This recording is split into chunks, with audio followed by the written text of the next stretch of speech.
eyes of the beholder, yet he sinned. Always asking for some money, said but daddy only grinned. Told him if he wanted cash, he would have to bust his ass. Working weekly day and night, started feeling he was low class.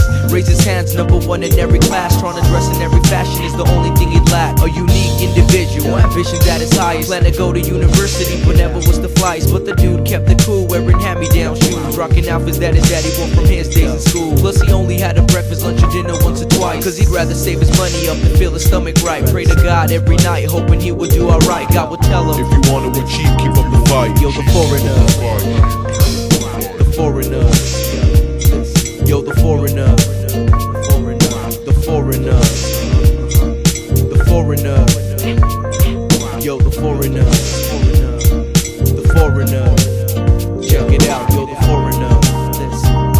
Having no support from anyone, he bought a Metro bus. He was renting it at first cause he didn't have the bucks. Had his brother help him out, charging money at the front. Times were finally going good for the brother with no luck. In a couple of months, customers were lining up. Had enough reputation, so his pockets started swelling up.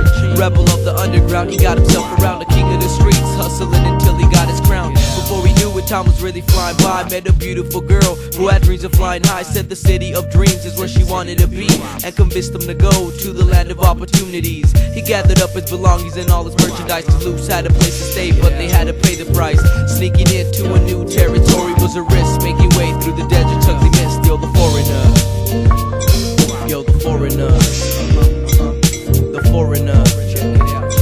Hey, the foreigner, the foreigner, the foreigner, yo, the foreigner, the foreigner.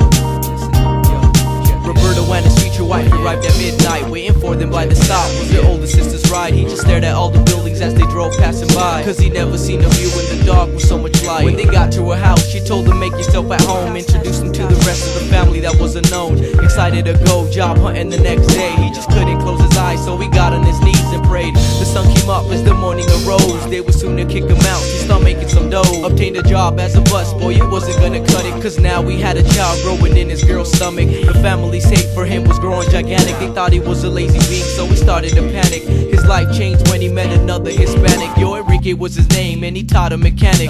A couple months passed, and he had a steady spot, fixing cars, selling parts. He was trying to stay on top, but oblivious of the country's language was his plot. But he had enough cheese to buy a house in the shop. Time brought him to the point with 4 kids and a wife. Had a pool, had a shop, and some mediocre rides. Now he's chillin', making money, yo, living the good life. And his oldest son is out there wrecking mics in the limelight. The foreigner.